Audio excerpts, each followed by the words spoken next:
First of all, I'd like to thank you all because you're still there, and this is very nice of all of you. I believe we all appreciate this Congress, but it's still very demanding, being there for the whole day, 2 days. So thank you. For this reason, we also decided to keep this book presentation in English, which we should all understand. And it's going to be brief, don't worry. And what I'm going to do now is just say a couple of words and then introduce Professor Rizzuti, who will speak about the book, and the two authors, the two editors of the book itself.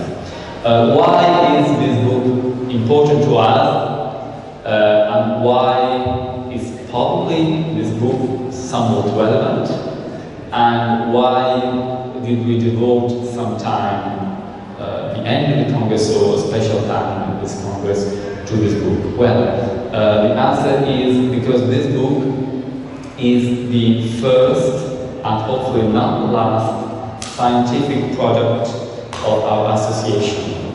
This association, which as you might know was started by Chiara and Maria, produced as first activity a Congress 2 years ago, and most of the papers from this Congress, a selected number, let's say so, of the papers from this Congress are in this book, and together with something else. And this is our first glance, so to say, on the topic Bach and Italy. And this is why we are very proud of presenting this book, and we would be happy if you would read it. So let me just give mic to Professor Rizzuti for his presentation. Thank you. Thank you, Raffaele, and hello everyone. I'm glad to be here again. I beg your pardon for being absent in the earlier sessions of today and the afternoon of yesterday. This book is a typical book of proceedings, but has an introduction that gives us a sense of the topic that was covered during the conference, and it is signed by our two speakers, our two ladies here, Chiara Bertoglio and Maria Borghesi, who write a general introduction to the whole volume. And it is very rich of information about the past, present, and maybe future research on the topic. Bach e l'Italia, un momento di svolta, so a turning point. This means that glance towards Italy of scholars doing research nowadays is something that has changed in the last years, based, of course, of new document retrieval, but also new cumulative perspectives.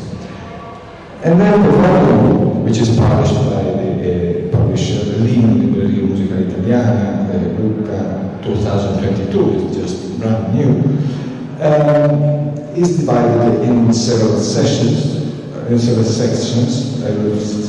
One is longer than the other two, so there are 3 sections. The first one is called the Bach's Italian glance, in Italian, lo sguardo italiano di Bach. And this section contains 3 papers. The first one is by our colleague and friend Raffaele Mellace, and it is written in English. Some of the papers are written in English, some are in Italian. And in this case, the title, I can give you the original by our author, which is Bach and Musical Italy, the Manifold Dimensions of an Intensive Exchange. So this is something that our writer displays through a number of examples of a thorough reconstruction of the Italian fortune of Bach in terms of scholarly research. And then 2 more papers are hosted in this section, one by Enrico Bachiano, Bach, and the seconda pratica. They were you understand that it is in English as well, Bach and the Seconda Pratica. And then there is the third paper by Tommaso Greif. It was around Bach's Weimar transcriptions. And so the subtitle is Orchestral Writing for Keyboard has to be seen in the first two movements of Bach's concerto in D minor after Alessandro Marcello, Berlioz 974. So this is a more focused paper on a single work, whereas the other two give us an ampler perspective, wider perspective on research on this particular aspect of Bach's form, lo sguardi italiano di Bach. Then the second section is called Persone, città, luoghi di Bach in Italia, means people, cities, and sites of Bach in Italy. Now, we know that Bach never set foot in Italy, but his music was nourished by Italian music in a considerable number of cases. And in this case, we have another perspective, the perspective of Bach's reception in Italy, or the influence of Bach's work around in particular cases. Well, when I first saw this book and I went through the contents, I asked Maria, I read Persone, città, luoghi di Bach in Italia, the first paper gets this title, Spontini in città, Bach e la politica musicale a Berlino, Bach and musical politics in Berlin. I said, well, this is Bach in Italy, in Berlin. And she explained me that in this section, papers are arranged in an order that considers not only the place in which, in this case, Spontini were, but also the place from which Spontini came, which is Mailati Spontini, as many of you know, in our Italian region, Marche. So this is the reason why this particular paper is in this section. Spontini in città, Spontini in town. Which town? Berlin. Okay, in that section you will do it. But this is the reason why you find it here. And then other Italian cities, these are really Italian cities, Bologna, Pisa, e Livorno, so cities in central Italy. This is the paper by Matteo Messori. Deals with an early cult, he says, un precoce cultus, or an early cult of Bach in Bologna, Pisa, and Livorno. Why these cities? Because these were the cities where some eminent scholars were at that period, in that era. Bologna is the city of Padre Martini, and in fact, Padre Martini is the person who is connected to Bologna in this case. Filippo Gherardeschi, probably it is not as well known as Padre Martini, which is linked to Pisa, and Johann Paulus Cultesius, and this is the link with Livorno. Then we have another paper, always in this section, by Fulvio Bere. This is a paper dealing with a private archive, by Francesco Giovanni Czerniowski, and we are presenters with this story, which is rather interesting. It is devoted to the sacred repertory. Una vita per la musica tra fede e cultura, a life for music between faith and culture. And specifically, the focus of the paper is the relationship with Lorenzo Perosi, who was a priest in Italy, but also a musician, who was the author of several works of sacred music, masses, and so on. And this is the link between the two authors, Czerniowski and Perosi. Then we have the last paper. This section is a paper written by two people. and it deals with the organ music. Organ music between the 19th and 20th century, alla ricerca dell'eclettismo fra orgoglio per la tradizione, idoneità liturgica ed esterofilia. I didn't have the time to translate this long title, so I was just informed 3 minutes ago that the presentation was to be done in English.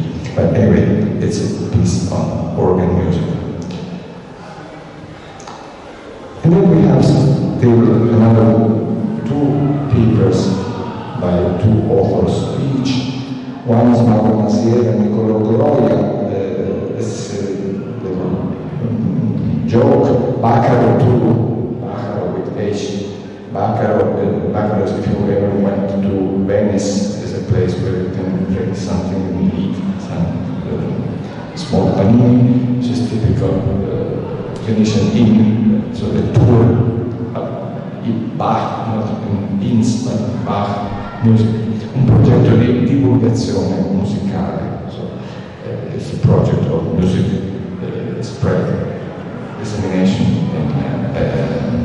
in this case. And then the final title of this section is signed again by our 2 ladies, Bach sulla scena italiana, Bach on the Italian stage. Bach on the stage in metaphorical sense. It's not theatrical stage, but this was the output of the round table that was held at the time of the conference.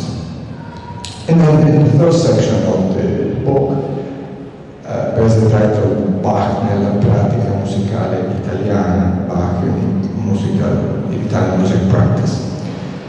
And again, there are 1, 2, 3, 4, 5, 6, 7 pieces here.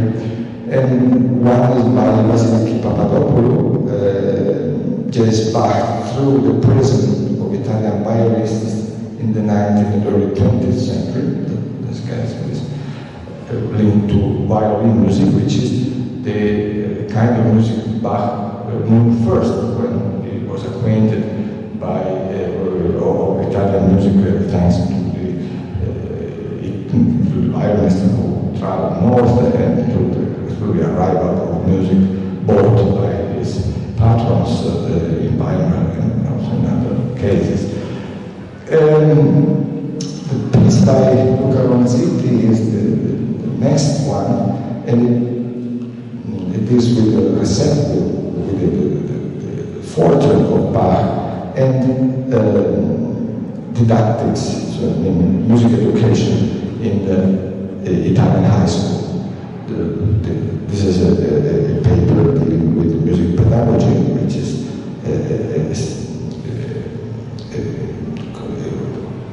a field of research which is very often it is defined quite frequently in Italian studies in the last 20-25 years. The music pedagogy has, in a country like Italy that has a big problem with music teaching, music learning, and music education in general, pieces like this are useful to give us a chance to understand the way in which Bach can be learned also in the secondary school, which is the high school. Then we have 3 cases of presence of Bach, of his technique, his poetics, in the work of contemporary composers. And these 3 composers are Giancarlo Facchinetti, this is the piece by Andrea Faini. The second one is probably the most known of the 3, also international level, Camillo Toni, and this is the piece by Aldo Orvieto. And then the 3rd one is Pietro Grossi, to which Paolo Somigli devoted his paper. The next to last paper is by Fabio Rizza, and it exploits again a linguistic joke because it's called Baroque in Bach. And my since Fabrizio is among us, I guess, yes, maybe it would be interesting if he could intervene in this round table, giving us a sense of his paper, and something that applies to Matteo story, since he is among us. And the last piece is devoted to the use of Bach's music in film production. And this is called Johann Sebastian Bach del cinema italiano, Johann Sebastian Bach and Italian cinema.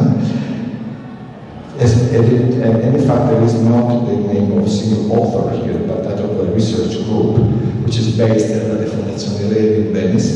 And the research group is called La Critica Musicale e la Musica per Film. So this group, scholars, works on music critics and film music. And they are active at the Fondazione Levi, whose scientific director is Roberto Calabretto, who is an eminent scholar in this field. Well, this is the content of the volume, and my task was that of introducing the content, although in very synthetic terms, and now I return the microphone to our chairman in order to have the voices of two scholars that are with us today, and of course people, since this is a round table, is welcome to intervene in our discussion. Thank you. Thank you, Alberto. I would be interested in a couple of topics, so I just put them there, and then you, Chiara or Maria, answer as they wish. One topic is that certain works by Bach, part of Bach's output, is made more complicated, more difficult to listen to by Italian audience and Italian culture because of language, so to say, language difficulties. So this kind of culture, which is German language. So I would like to ask you what happened with that. I mean, especially with more specific works, which were, for example, the cantatas, which were also culturally more distant than keyboard music or concertos and so on. And the second question is about creative, so to say, consumption of Bach's music. So what did Italian artists mainly do, not just musicians, but also, as we say, we heard people engaged in the movie industry or other kind of artists. Which kind of interest has there been around Bach's music? So who would like to pick one or two topics and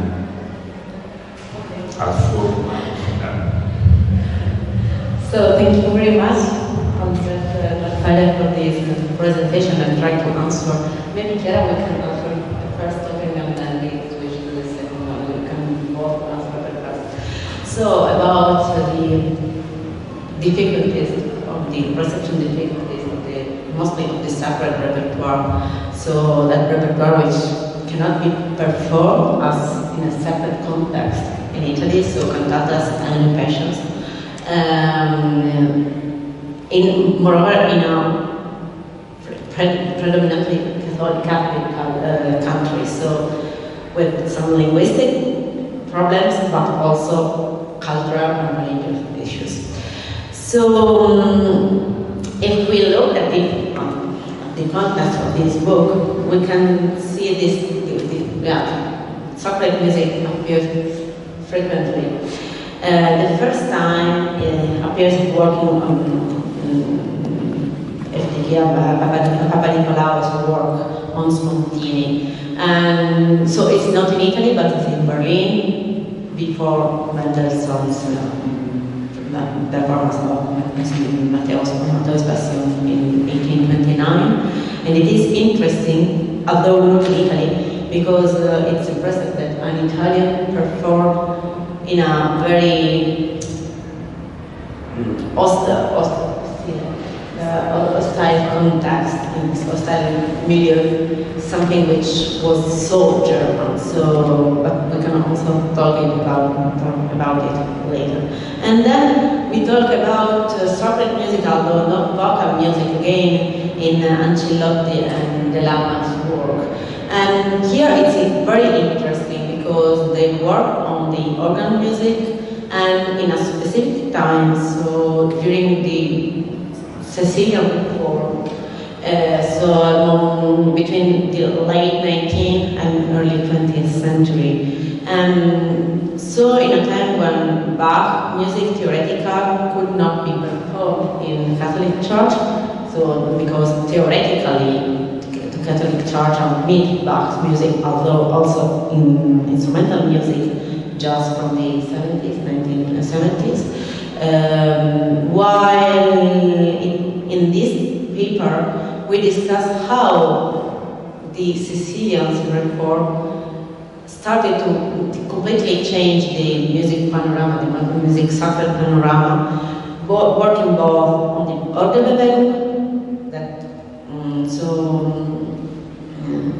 and in a very original way, but in a specific area which was the northern Alto Adige. And on the one side, on the other side, on the spreading out of the repertoire. And again, the problem of passions and cantatas. This is they are the two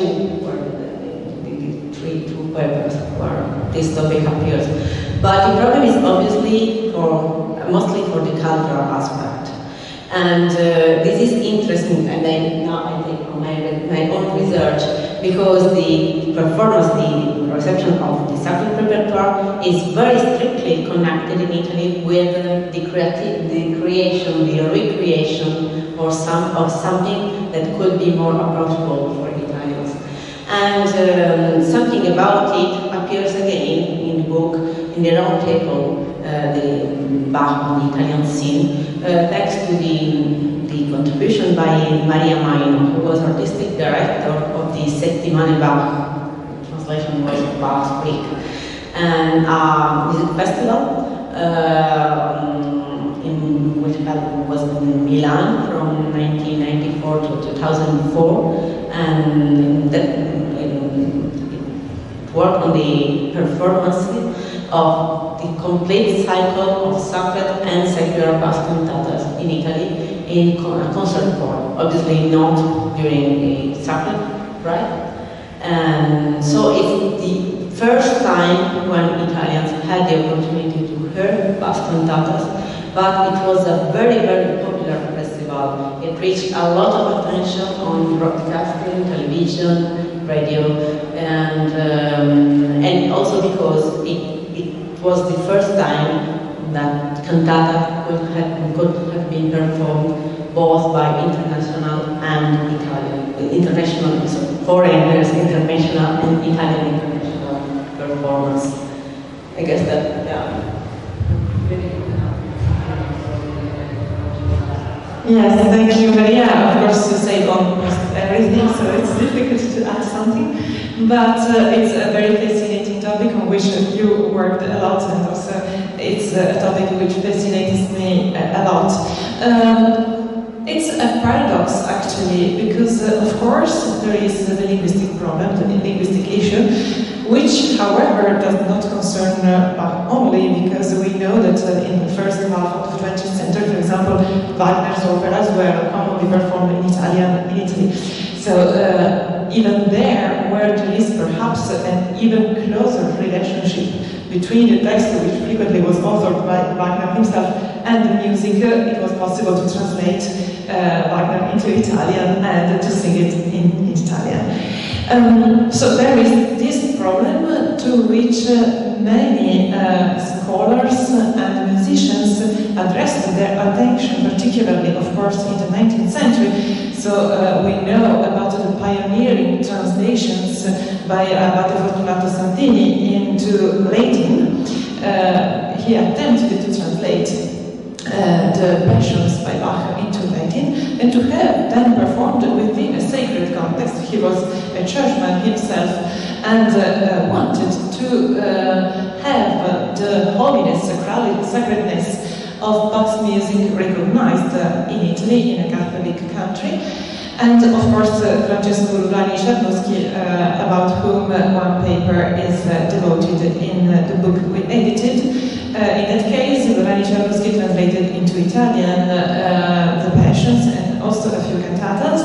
And his translation of one cantata was the version in which perhaps an entire Bach cantata was first performed in Italy. And he also translated the Passions, and this was connected to his own experience of the performances of the Passions. In fact, he adopts the same cuts that he observed or listened to in a performance in Basel, if I am not mistaken. So it's very, very fascinating. On the other hand, if there is this issue, if there is the issue of confessionality, and about this Maria wrote splendidly in her own book, there is also the other side of the coin, because in Italy, as perhaps also as elsewhere, we saw it even in Japan today, the sacred aspect of Bach was felt profoundly, even in the secular works.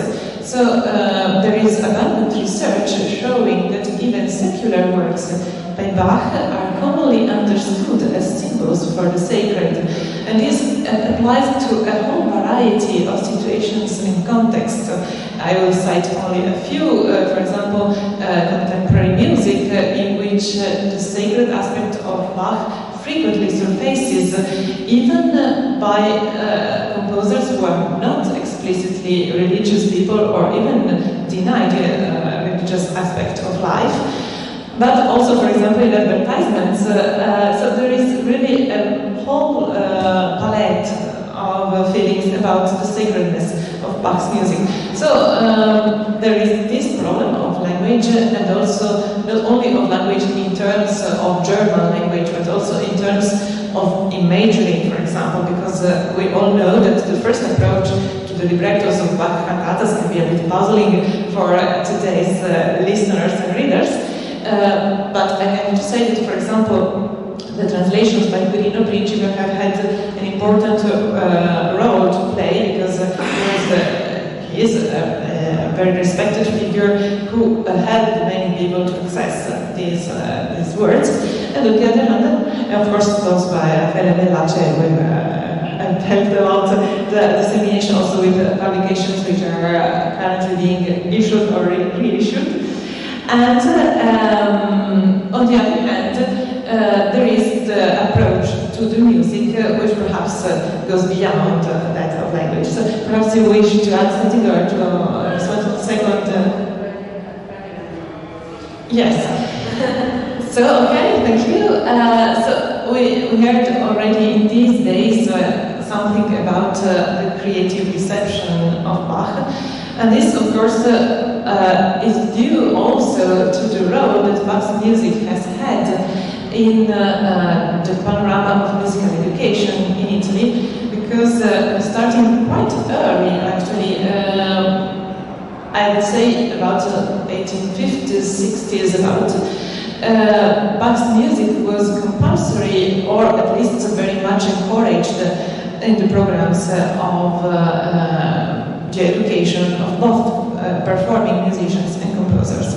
So this stimulated a creative approach to Bach, and we saw that this took different forms, which could range from new compositions, from transcriptions, arrangements, even instructive editions, which in fact transmit a particular view on Bach's music, but also works in other fields. So, for example, we have heard about cinema, and in this case, the work of the study group, the research group, has been very, very stimulating, and it discussed, well, perhaps the best known symbol of this field, which is Paolo Pasolini's version of the Matthew Gospel, which adopts practically exclusively Bach's music as its soundtrack, thus linking the sacred aspect of Bach's music to the visual field, but also, for example, Ermanno Olmi, who also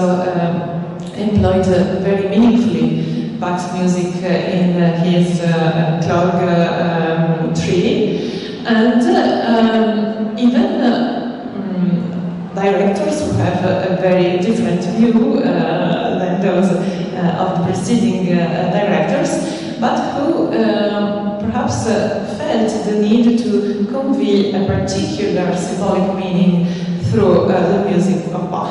We have heard this morning about advertisements, we have heard about poetry, literature, and so on, or even visual art. So I would say that perhaps some qualities which are commonly associated with Bach's music, the order, the geometry, the sacredness, but also the very touching aspect of Bach's music, are all elements which stimulate the composition, the creation, the realization of new artworks in a variety of fields. So I think perhaps Maria can add something now. Also for me it's very hard to add something, Chiara, but I will try. So on the creative aspect, I think also that if we took the 4 example, 3 plus 1 more, for example, our work ranges who are Facchinetti, Toni, Grossi, and the Baroque and the pop music, rock music investigated by Fabio Rizza, it is interesting to see how different are the approaches to Bach. So on the one side, we often can see an approach, an ironic approach. So it emerges in Facchinetti's work, and again in Pietro Rossi's work, and sometimes also we can find something, for example, I think to Daniele or asking. On the other side, obviously, we took from the idea of Bach as the builder of very big and very impressive architecture. So it was the key for Dr. Toni, who was one of the most impressive, important composer in the Leucophonic school here in Italy, and but also Grossi again, Grossi worked on this computer music, which was really very early idea of electronic music at the end. And so on the one side, the irony to approach Bach through this kind of compositional style, kind of compositional method. But on the other side, research for very complex construction. For example, it immediately works starts from the art of fugue. And also in examples presented by Fabio Rizza, there is this idea of something that needs to be great. I don't know how to explain. So related to Bach, so complex. So we always maintain this double aspect. So Bach as one among us, and so an intention to approach Bach and make him more nearer. On the other side, this big idea of Bach, so Bach, who was unapproachable. And although it's not exactly as creative, Bach, maybe yes, we can also see that breakdown that when you in works by artistic directors and directors in our round table, and also in this once again ironic festival, but very very serious music festival in Venice. So one of the first attempts to spread out, to disseminate Bach's music in a very popular and also young manner.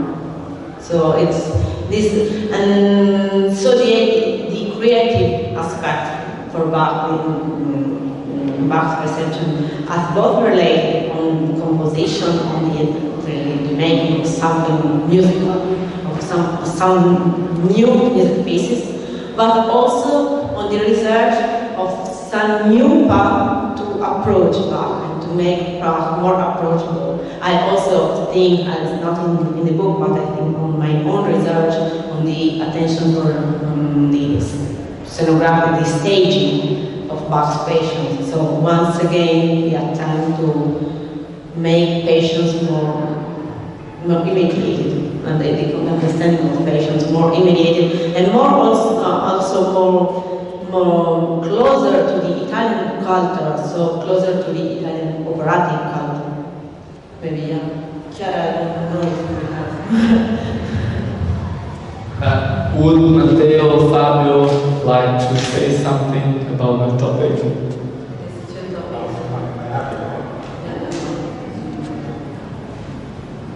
Sì. Say something? Okay. Sì, on the topic we were speaking about, so creative Bach, Italian artists being creative on Bach, or the first topic we mentioned, so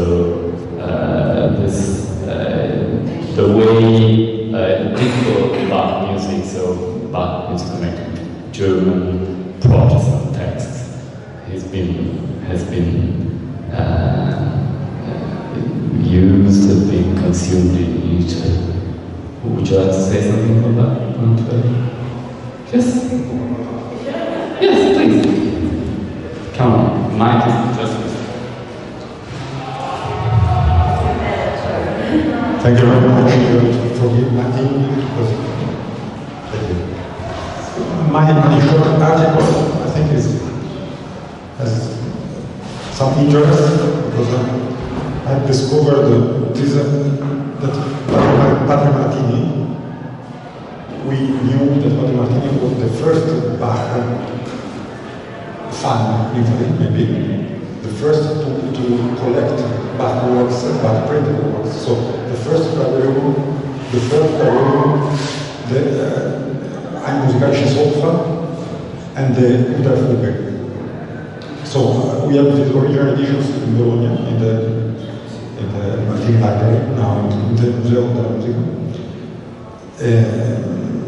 One of my teacher, Luigi Fernando Tarvini, has written a very important article about the Bach reception in Italy. I really look forward to research about this matter. And I discovered that Martini for sure used Bach music as a didactical material with the students.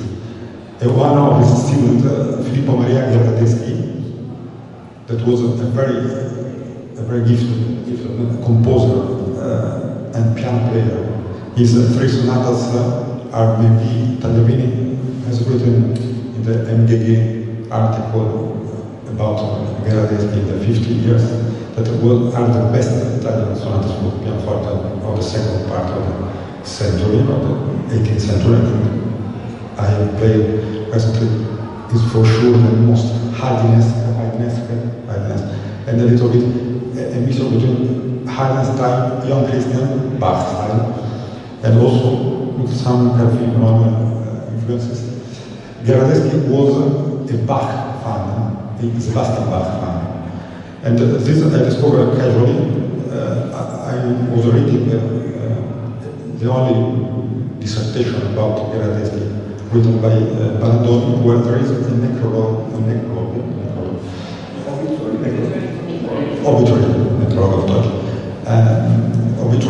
about Gherardeschi in French language. I spoke about it with Tagliavini in his apartment, the late Tagliavini, and he was very angry with me. It is not possible. He told me a little bit angry because he didn't notice, but maybe it did. It's not possible that this French obituary speak about the knowledge that Gherardeschi had of Forche.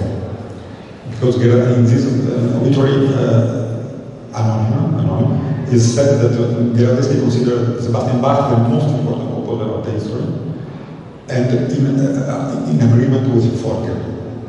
So this was for me, in this French magazine, it was strange that is a lie, it's not true. But I was researching about it, and reading the obituary, there was this word, our piano virtuosos, our. And there was a quotation of the best German piano virtuosos, Beethoven, Kramer, that was a German, of course, and Steinmetz, Duschek, that was considered German, and also Clementi. The mother of Clementi was from Switzerland, Magdalena Kaiser. So Clementi spoke German very good, and he was also married with the daughter of a Lutheran pastor, Lutheran cantor, the second marriage. And so it was strange. For me, this obituary was written by German. In French, but by German. So I tried to look for German versions of it, and I found that many anonymous German versions were signed by musicologists or music experts like Rellstab and others in the circle of Kevin Bach, Rellstab, for example. Then casually I consider that I arrived at this very important figure, Ion Paul Schultesius. He was the first official Lutheran pastor in Italy, in the free city, Freistadt, Livorno. I played a piano sonata by him in A major, published in Florence for the cembalo a pianoforte, so for piano. And a wonderful piece with a lot of Garfield, Emanuel Bach influences. And I started to think maybe there is something connected with him. So he was an incredible figure, friend of Ugo Foscolo, the heritage.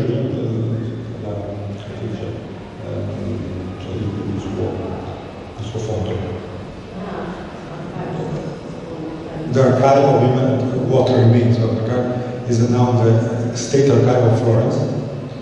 And there are, maybe, I think I have photographed 5,000 pages in all languages, French, Italian, German, with correct schrift, so very difficult to read, handwritten. And there are letters from and to everybody. Also, I have discovered the original autograph letter by Franz Josef Haydn to him, that anybody has ever written.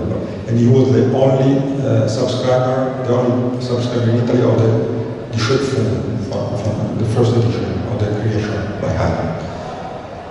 He created an academy,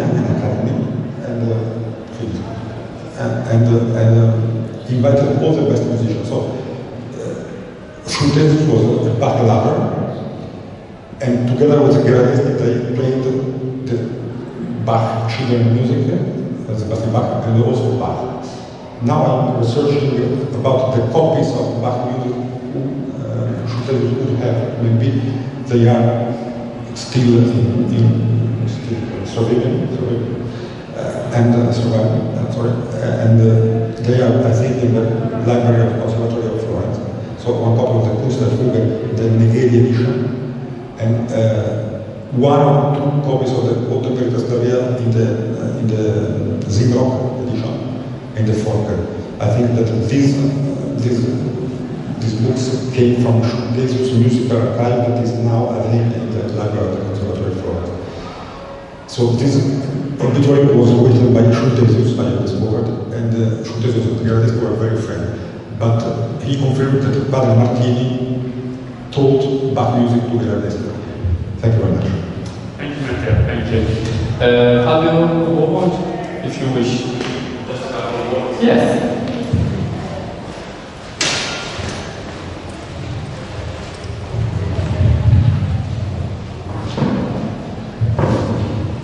My essay focuses on the relationships between the music of Bach and the Italian progressive rock.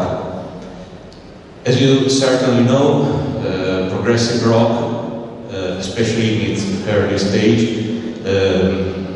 took a lot of elements from classical music, such as performing techniques or compositional techniques, musical forms, and so on.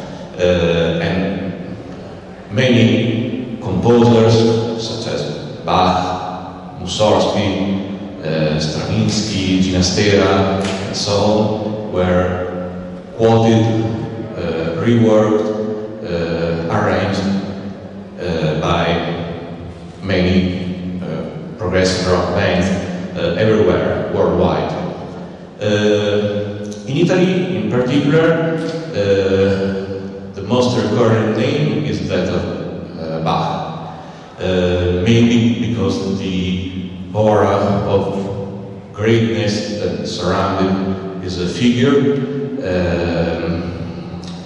maybe because it was felt as an embodiment of music itself.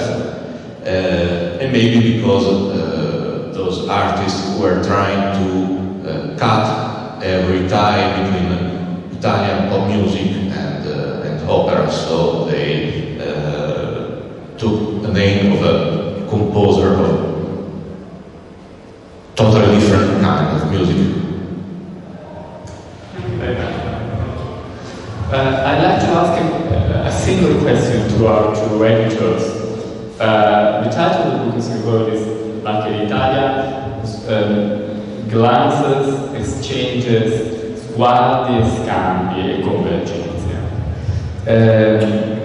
What would you point as the most impressive case, each of you of course, the most impressive case of Bach's glance to Italy, so of the presence of Italian culture in Bach's music, or in Bach's personality, but I would say Bach's music, that's easier of course to establish and to demonstrate.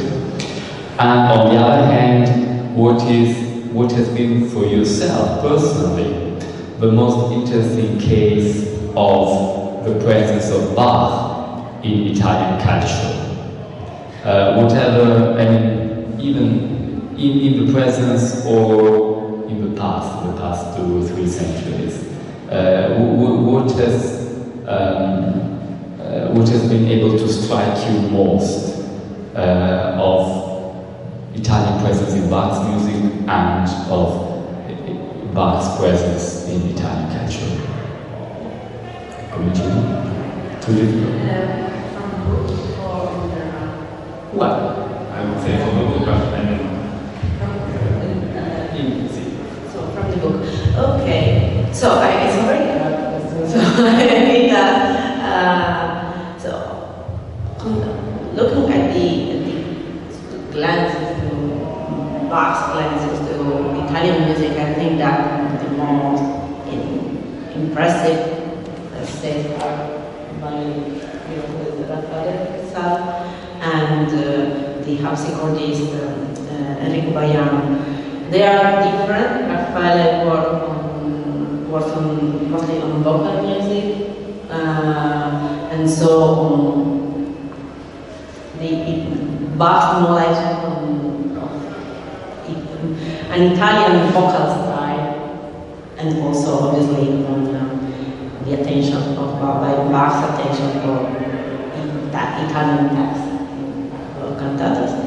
And so we know that it's the less studied, the fewer studied by more known attention by Bach for the Italian music. On the other side, Enrico Baiano, and it's interesting also for our international friends because it is in English, work on rhetoric and also how Bach employed some figures, musical figures, which are very typical of the Italian music, and in particular of Scarlatti's style. And so I think that, yeah, these are two, not one, but maybe it's the Bach who look at the Italian culture, or Bach's knowledge of the Italian culture. On the other side, exchanges. So this is harder to find exactly one example, but I think that, yeah, we can really find a lot. And maybe the book himself, the 2/3 of the book himself, can describe how the Italian culture looked at Bach. So Bach, with Chiara, we asked for a long time, is Italy a Bach country? And we repeated this question many times for some years now. And now we're quite aware that we can say, yeah, Italy is also an Italian, a Bach country. We don't have a huge, how to explain, but also in Italian, a huge movement, and also, but we have so many cases, so many different cases, small or big, or smaller or not cases of composers, enthusiastic, directors, teachers, and scholars, but not so many at the end, who are interested in Bach and work on Bach some way. And so in this sense, I think that we have some exchanges between Bach and the Italian, so the Italian culture and Bach, and Bach has been read through a lot of different small lens.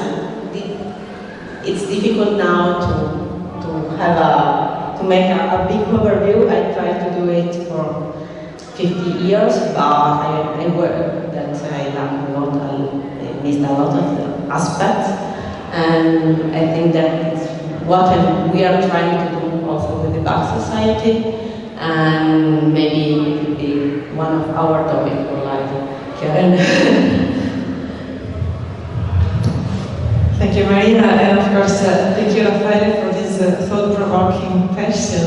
Well, I would like to take the cover of our book, which is really meaningful under many aspects. I must say that it wasn't easy to find a good cover for our book, because actually the iconographic aspect is perhaps the weakest in the whole reception of Bach in Italy. But this embodies quite well what we meant and we wanted to do, because of course it's a reproduction of the beginning of the Italian concerto, and on one side it represents perhaps the most explicit homage paid by Bach to Italy, and also the result of his own research on Italian music. And then you can cite the third essay in the Bach's glance on Italy in our book, the paper by Tommaso Greif, who studies how the patterns and textures of the Italian concerto grosso or solo concerto were translated into keyboard textures in Bach's transcriptions of Italian concertos. And then this expertise somehow was gathered in the Italian concerto, which is a fake Italian concerto, but also is a very Bach concerto. So it's no more a fake transcription from an inexistent Italian concerto, but rather a very personal interpretation in which what he learned, so to say, from Italian music is also translated in a very personal view on the concerto, which will also be found in his own concertos, which of course all match to Italian concertos, but are also quintessentially Bach. On the other hand, this Italian concerto was also the opening music of the conference in which these papers were first presented, and we chose not to use the original version, so the keyboard version, but rather an orchestration of the Italian concerto made by an Italian musician. So this was the other side. So Bach looked at Italy writing the Italian concerto, but Italian musicians transcribed the Italian concerto for orchestra. Yeah.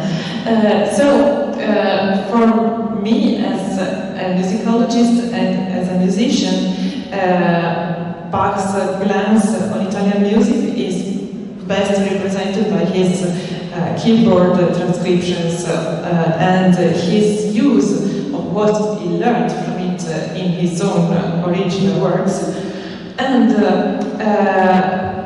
conversely,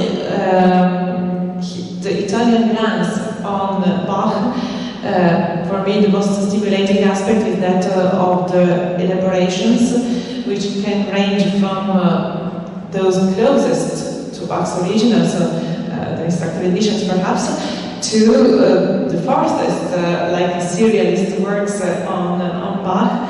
And I would like here to cite Busoni, who is not the protagonist of one of the essays here, but his figure looms large whenever one speaks of Bach in Italy. It's impossible to forget about him, and it's also unfair to forget about him.